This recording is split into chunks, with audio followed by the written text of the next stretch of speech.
How wealthy can a person become in their lifetime? How big of a house can they live in, and how long can they live? Is it really all predetermined by heaven? Let us listen to a story. Once upon a time, there were two beggars, Lee Phu and Ju Ann. Not only were they born on the same day, in the same month, and in the same year, but they were also so close that anyone who saw them could not help but marvel at their bond. These two were closer than real brothers. Through wind and rain, they stayed side by side, sharing every leftover scrap of food. When it was cold, they huddled together to sleep. When they were hungry, they held hands to make it through the day. Their lives were filled with hardship, but the bond between them was as deep as the roots of an ancient tree. One day, after torrential rain, the two of them sat huddled beneath a crumbling eave, their eyes gazing out at the muddy red dirt road. Lee Phu remained silent for a long time, then finally let out a sigh and spoke to his closest friend. "Brother, are we destined to curl up and beg on the streets for the rest of our lives? We must change our fate. If we don't try, how will we ever know whether destiny can be turned around?" Those words ignited the smoldering fire in Ju Ann's heart. They discussed the matter for the entire afternoon, and when the sun began to set, the two decided to part ways, each heading in a different direction to seek a new life. Lee Phu chose to go south, while Ju Ann journeyed north. Before leaving, they held each other's hands tightly, their eyes reddened. "If either of us succeeds, we must find a way to reunite." Lee Phu set out on his journey. With not a single coin in his pocket, he still had to rely on begging to survive, but in his heart burned a fierce longing to live a life of worth. Day after day he walked, begging for each meal, sleeping under trees, spending nights in abandoned shrines. Some days he was so hungry he could barely stand, and just as his feet stepped into a patch of mud, the sky would pour down rain again. But he never turned back. One day, when he reached the bank of a great river, Lee Phu suddenly heard cries for help echoing amid the roar of rushing water. Looking out, he saw a small boat overturned, and in the raging current an old man was struggling in desperation. Without hesitation, without a moment's thought, Lee Phu leapt into the violent waters, risking his own life to save a stranger. After dragging the old man ashore, Lee Phu collapsed from exhaustion. After a while, the old man regained consciousness and, choking with emotion, grasped Lee Phu's hand. "I am surnamed Vong, a cloth merchant. If not for you today, I would surely have become a ghost beneath the water." He looked at his savior, ragged, thin, worn by hardship, yet with eyes bright and filled with integrity. The old man felt not only deep gratitude but also a stirring of compassion. "Seeing that you are alone, gentle, yet brave and righteous, if you don't mind, come home with me. My warehouse is short of someone to watch over it. Having you there would put me at ease." Lee Phu did not hesitate. He bowed in gratitude and followed Mr. Vong back to his estate. 3 years passed like the shadow of a bird flying past a window. The days of wind and hardship had now become distant memories. Old Mr. Vong, his body failing and knowing he did not have long to live, called Lee Phu to his bedside before taking his final breath. He entrusted him with all his wealth, as well as his only daughter, whom he cherished like a precious jewel. "You're a good man. I have no sons and no remaining relatives. From now on, you are the master of the Vong household and the husband of my daughter." Lee Phu bowed his head, eyes glistening with tears. He never expected the turning point of his life to arrive in such a way. After marrying his wife, he officially became the heir to a vast fortune. With a grand house, countless servants, and a bustling estate, his reputation spread throughout the region. People respectfully referred to him as Phu the landowner. But amid that life of wealth and luxury, not a single day passed in which he forgot his brother of bygone days. Ju Ann, the one who had shared hardship with him, split half a cake with him, slept under the same tattered mat, and endured countless storms together. One day, upon hearing that there was an ancient abandoned temple to the west of the city, a land rumored to be haunted, so no one dared go near it, and the price was ridiculously low, practically a giveaway, Lee Phu was immediately intrigued. He did not believe in ghosts and saw it as a heaven-sent opportunity, so he spent money to buy the land, planning to tear down the temple and build a new house. Unexpectedly, when the foundation was being dug, the workers were terrified to discover 2 large jars buried deep beneath the old ground. When they opened them, everyone stood frozen. Inside were piles of gold, entirely gold ingots from a previous dynasty, glittering brightly under the sunlight. News spread like a storm and people everywhere said, "Heaven must truly favor Lee Phu because he saved the life and accumulated virtue. He now encounters such great fortune." From then on, Lee Phu was not only wealthy but also renowned as someone blessed with extraordinary luck and heavenly favor. But wealth did not make him forget past bonds. His heart was always restless with the desire to find Ju Ann again. He sent people everywhere to search and inquire, and at the same time built a large porridge stall at the city gate. Every day he distributed free porridge to the poor, both as an act of kindness and in the hope that one day his old brother might pass by chance so they could reunite. Indeed, words of his good deeds spread far and wide. One day Ju Ann, now frail, thin, and dressed in rags, Heard that in the South there was a man named Lee Phu who did good deeds every day, giving out porridge to help the poor. By chance, the name and age matched perfectly with the brother he had once been so close to. Hearing this, his heart became tangled, half wanting to go, half wanting to avoid it. That man was now a wealthy landowner with a grand estate, while he himself still had nothing, poorer than ever. What if I go there and he looks down on me? Wouldn't that be humiliating? And so he hesitated, planning to go in the morning, then losing courage by night.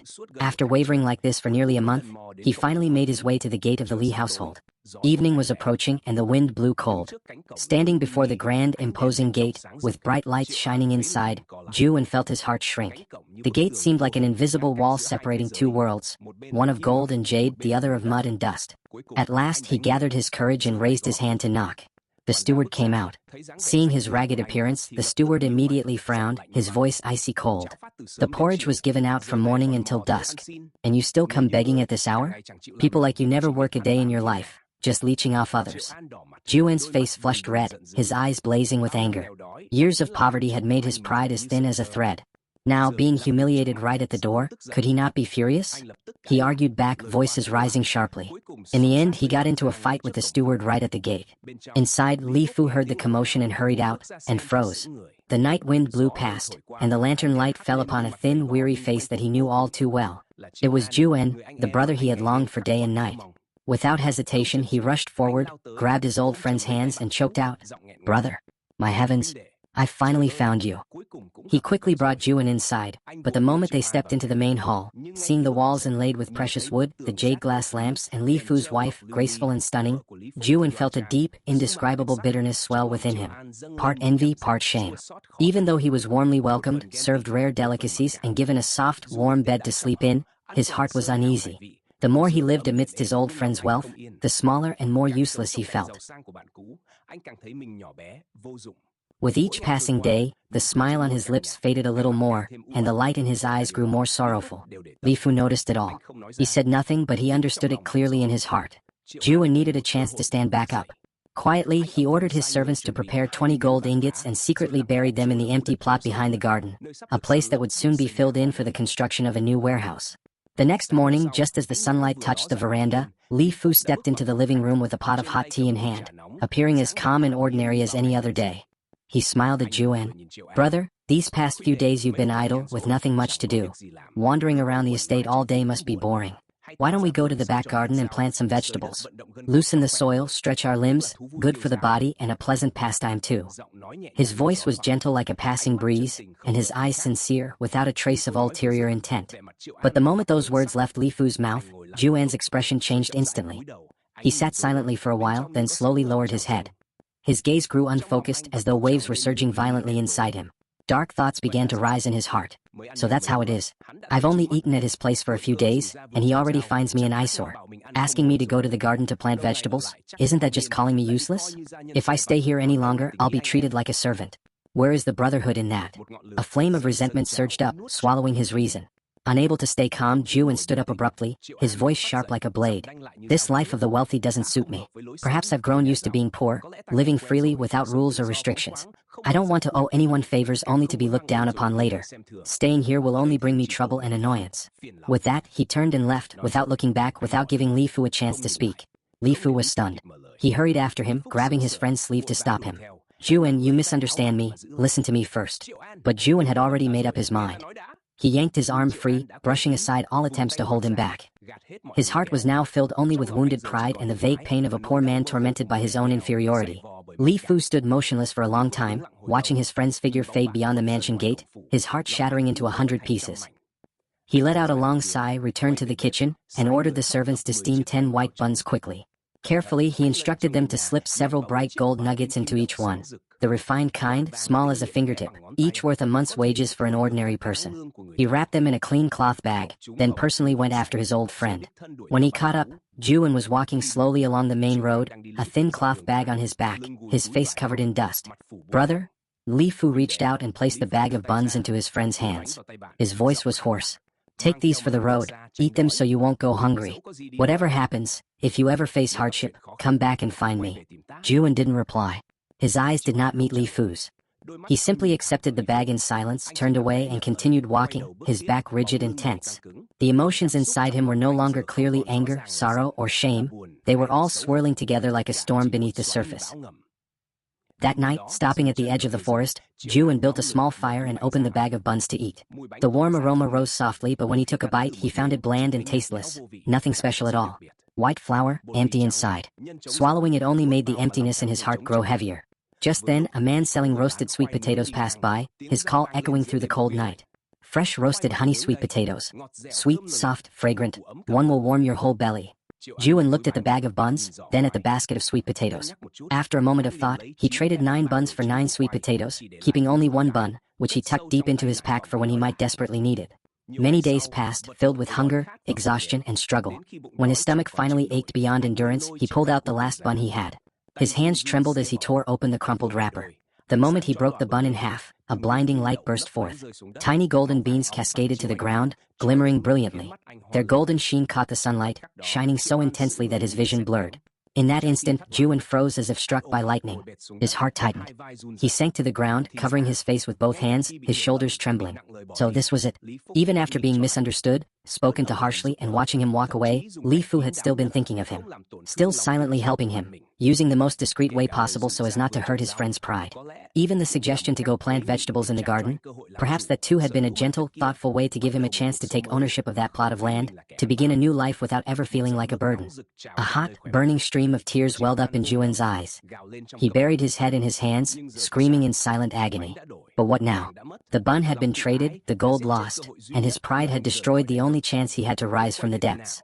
How could he return? What could he say when he had, with his own hands, cast all the kindness he had received into nothingness? In the days that followed, Ju Ann tormented himself endlessly. Every time he remembered Lee Phu's sincere, earnest gaze, his heart twisted in pain. But the more he agonized, the deeper his despair grew.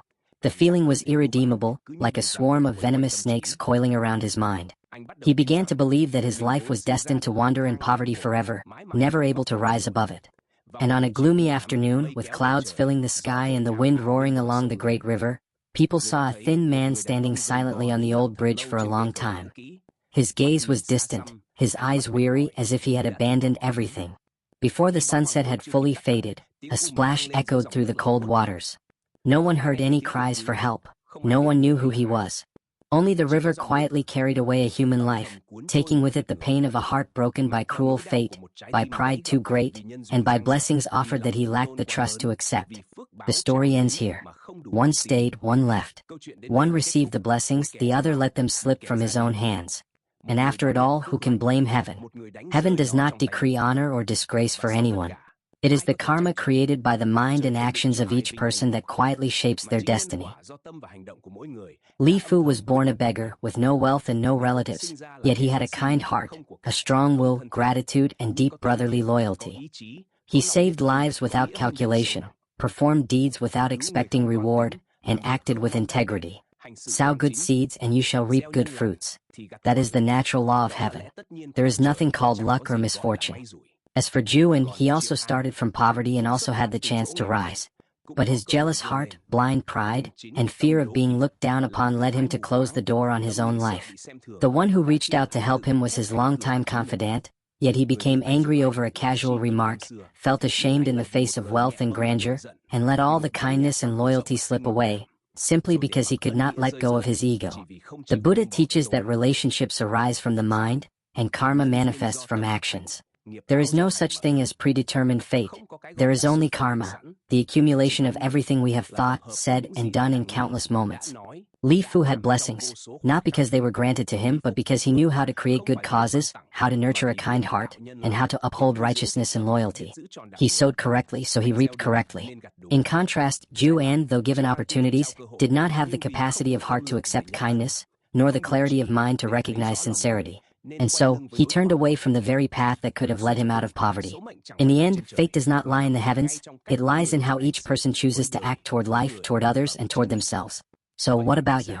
Do you believe that good brings good, evil brings evil, and that fate is not assigned by anyone, but created by our own hands? If you find the story meaningful, please sow another good seed by liking and subscribing to the channel to spread cause and effect in Buddhism to many people.